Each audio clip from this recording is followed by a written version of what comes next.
You've been taught to look outward for power. You've been told that answers come from books, that knowledge lies in institutions, and that the self is just a reflection of the world around you.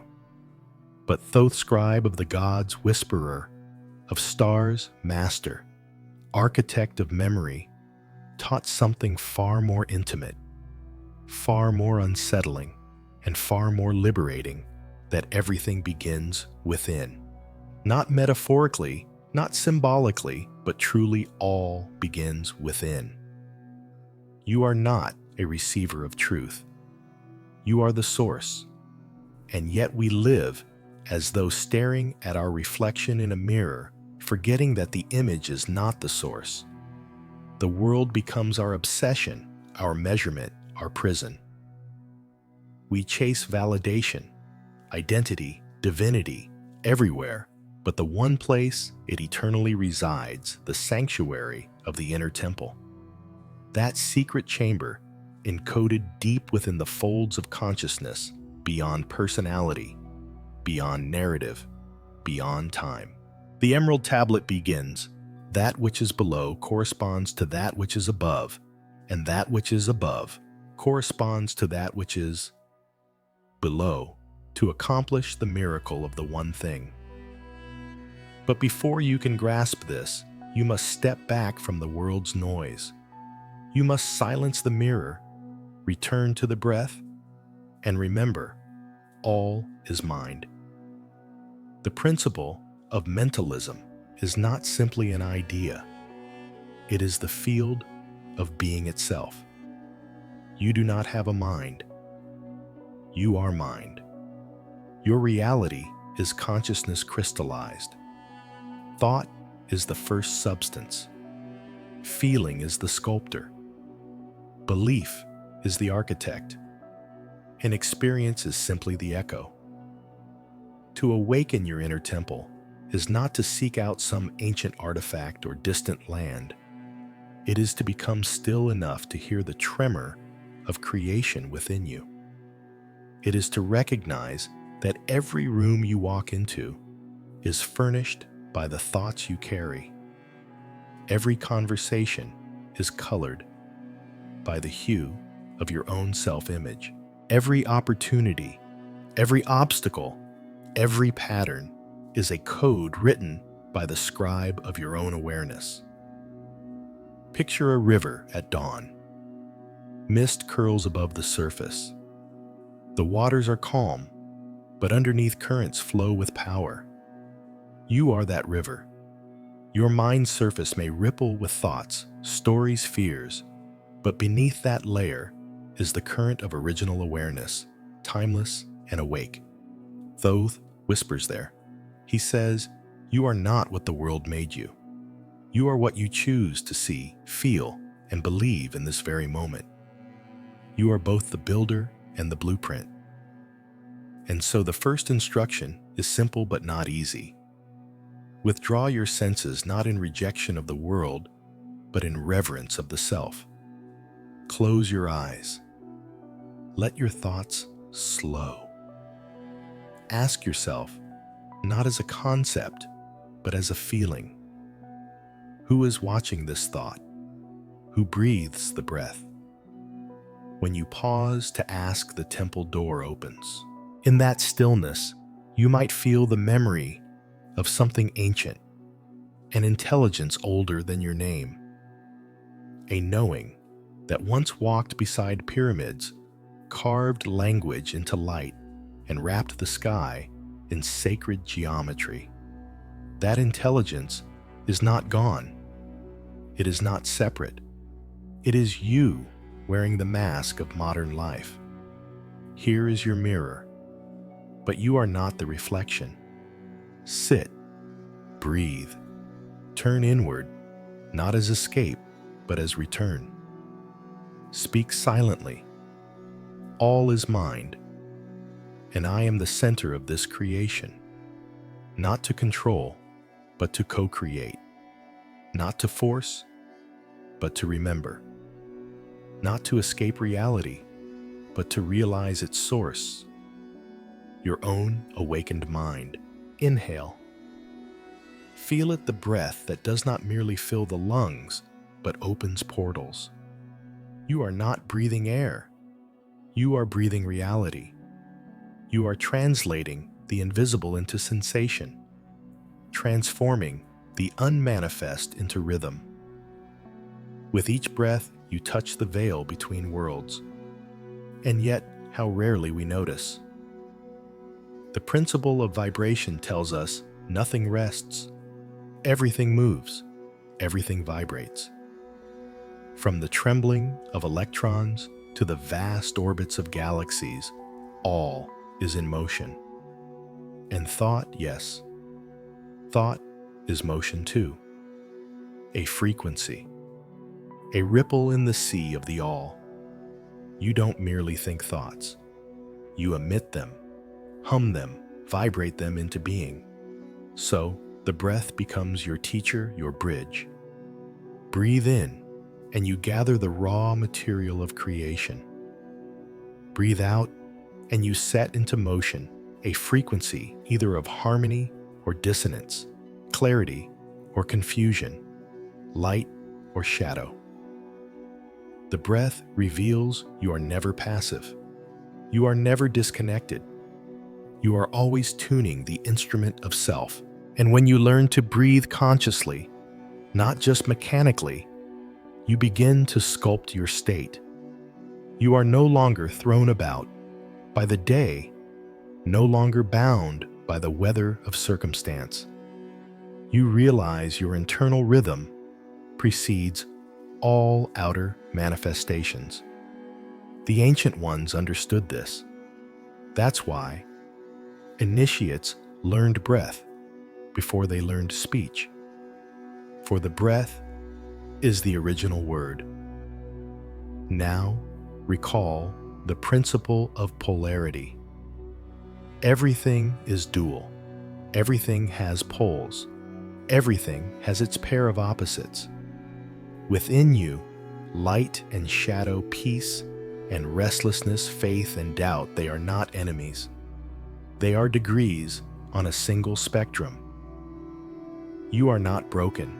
You are dynamic. What you resist persists. What you embrace transforms. See yourself now as an alchemist seated within the sanctuary of your mind. Before you two forces joy and grief, love and fear. Rather than choosing one and rejecting the other, you begin to see their essence. You begin to transmute, not by denial, but by presence. By recognizing that every vibration contains its own medicine if observed without judgment. Consider this. A mother, tired from the day, cradles her crying child in the middle of the night. She does not flee the sound. She leans into it. Her breath slows. Her presence becomes still. And in that stillness, a shift occurs.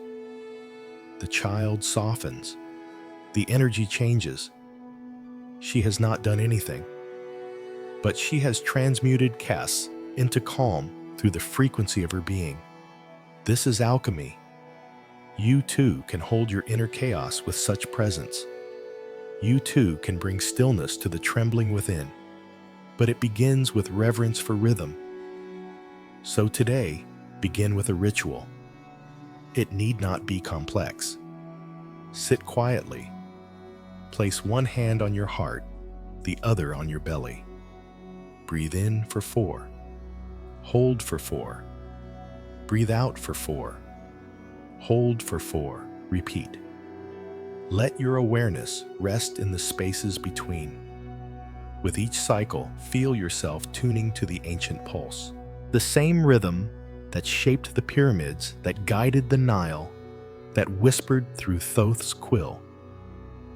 It is the rhythm of Source, and it lives in your breath. And if you ever feel overwhelmed, out of place, or fragmented, pause. Return to breath. Say silently, I am the calm within the motion. I am the rhythm that shapes my world. For you are not simply moving through life. Life is moving through you. And when you breathe with intention, you awaken as the conductor. Close your eyes. Let silence be your first companion. Do not rush to fill it. Do not chase away the discomfort. For in that silence lies the sacred gate, the narrow passage the soul must enter to shed illusion. The Hermetic principle of cause and effect reminds us every cause has its effect. Every effect has its cause. Nothing happens by chance. Every reaction is a ripple, and every ripple comes from a stone once thrown. But what if the stone was your own belief? This is the reckoning of the third path, to realize that what you feel is not what the world has done to you, but what you have not yet transmuted within. Life is not attacking you. It is reflecting you, mirroring unintegrated emotions, buried narratives, forgotten vows, made in childhood or lifetimes long past. To pass through the eye of the needle, you must become light enough to release the stories you wear like armor. Imagine the soul as a luminous thread, radiant and unburdened. Over time, it gathers layers, identity, expectation, trauma, culture. The light grows dim, not because it fades, but because it is covered. And so the work is not to seek light, but to reveal it. Spiritual alchemy is the art of transformation. And you are the furnace, the fire, and the gold. What emotion weighs heavy today? Shame, regret, envy. Let it rise, let it speak. Then listen not with judgment, but with compassion. For example, a man spends decades pursuing perfection, always striving, always falling short. He blames the world, his job, his father, the economy. But one quiet morning, he sits still, enough to ask, what if the cause is not outside me? And in that pause, he remembers a moment at age 7, being told he wasn't enough. That wound became the root, and every striving since an echo. Now, he does not blame that memory. He breathes with it. He speaks to the child within. You are already enough. He offers what was never received, and the pattern having been seen begins to dissolve. Cause is met with consciousness. Effect loses its grip. This is how we cross the threshold. You must understand the temple within you is not a place of escape. It is a forge. To enter it is to meet yourself without the mask. And it is there, in that rawness, that true magic begins. For Thoth never promised ease, only wisdom. Ask yourself now, what pattern repeats in my life like a haunting refrain? Then trace it, gently. No need to force. Follow it like a thread woven through your days. Where did it begin? What belief fuels it? Who gave it to you? Are they still speaking through you? The practice here is simple, sacred, and demanding. Identify the pattern. Breathe with the emotion it brings. Ask, what does this part of me need to feel safe, seen, forgiven? Offer it, not once, but daily. This is the alchemist's prayer, not one of words, but of presence. And with each act of self-compassion, you reclaim lost fragments. With each breath of forgiveness, you transmute base emotion into sacred insight. You become not the victim of cause, but the initiator of new effects.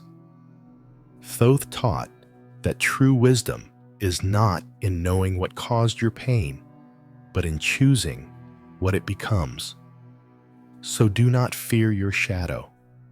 Sit with it. Speak with it. And then let it walk with you, not as a burden, but as a guide.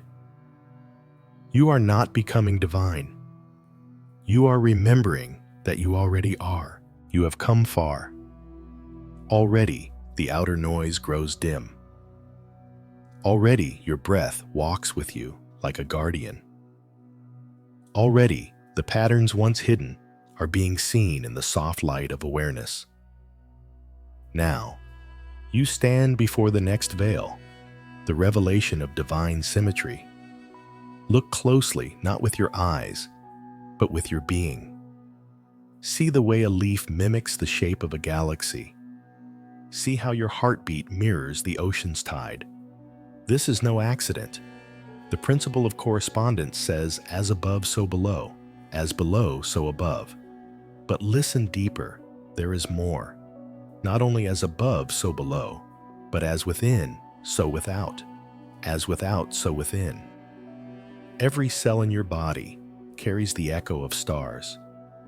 Every moment of your life reflects a larger truth unfolding through you. This is not poetry. This is architecture, spiritual geometry, etched into the nature of existence. The ancient Egyptians knew this. They did not build temples as mere shelters.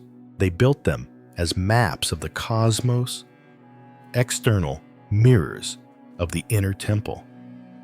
Each corridor, each pillar, each glyph was encoded with law. You were never meant to worship them. You were meant to remember yourself through them. And now, you must begin to see the same design in your own life. That every person you meet is a reflection of a part of you. Every challenge, a symbol. Every synchronicity, a whisper. A woman walks through years of relationships that feel like abandonment. She prays to stop attracting those who leave. But then one night, in solitude, the voice within speaks. You leave yourself first. You abandon your own, knowing your own boundaries, your own worth. The outer world is showing you what you have refused to see. And in that moment, something shifts not in her partners, but in her. She chooses to stay, to honor her own voice first. And as within, so without. Her outer world begins to change. This is not magic, it is law. When you understand correspondence, you begin to live like an oracle. The way the wind moves on a certain morning, the way someone speaks your name, the way your own body reacts to a thought. Nothing is random. The universe becomes your manuscript, and every page speaks your name in symbols. But beware, this is not a call to obsessive analysis. It is an invitation to presence. The sacred doesn't scream, it whispers. And it only whispers when you are still enough to hear. So here is your practice now. Walk as though everything you see is part of a divine language. Not literal, not always kind, but always exact. Let the world become your mirror, your scripture, your initiator. When something disturbs you, ask, what in me is being reflected? What is this here to teach me? This does not mean blaming yourself for pain. It means becoming so deeply self-aware that no experience is wasted. It means reclaiming the authorship of your story, not by rewriting the past, but by decoding the present. Because you are not merely a character in life. You are also the reader, the writer, and the hand that turns the page. As you move through your day, speak silently to yourself. As within, so without. What I nourish inside will bloom in my world. And then act accordingly. Think accordingly. Love accordingly. The universe is not outside you. It is inside you, reflecting itself as everything you call life. And in this mirror, the face of the divine appears shaped like you. Word count 753. Waiting for continue. Part 5. There are no more steps now. No more gates to pass through. Only silence. Only stillness. Only the vastness of being unfolding inwards like a lotus untouched by time. You are no longer seeking the temple. You are the temple. The walls are your thoughts. The altar is your breath. The light filtering through is your awareness, cascading gently through corridors of soul. And at the very center, where even form dissolves, there is only the word. But it is not spoken. It is felt, known, lived. The Hermetic principle of gender tells us gender is in everything. Everything has its masculine and feminine principles. Not man and woman, but force and form direction, and receptivity, seed, and soil. Within you both reside. Creation is not something that happens to you. It flows through the union of these energies within. The inner temple is where they meet. Not to oppose, but to complete. There is a place beyond polarity, beyond name, beyond thought. It is the still point, the throne of Thoth, the space where the word originates before it becomes sound intention, before it becomes will love, before it becomes form. Sit with this, not to understand, but to remember. Because deep within, you've always known you are the word that was never spoken, the echo of something sacred that needed no announcement, the frequency that whispered reality into being before time had a name. Your presence is the teaching. When you stop chasing signs and begin being the sign, you become the initiate. You become the staff and the serpent, the tablet and the tongue. You become the silence from which prophecy is born. You become. There's no final epiphany here. Only the soft ongoing unfolding. The remembering, the choosing, the returning. A man once asked an old mystic, "When will I awaken?" The mystic smiled and said, "When you no longer ask, when you rise each day and live as if you already have." This is your invitation now, not to wait for signs, but to be one, to live as if the temple is already activated, to walk as if your every step leaves behind a glyph in the book of eternity, to love as if the divine breath speaks only through you. You do not need more answers. You need more silence. You do not need more knowledge.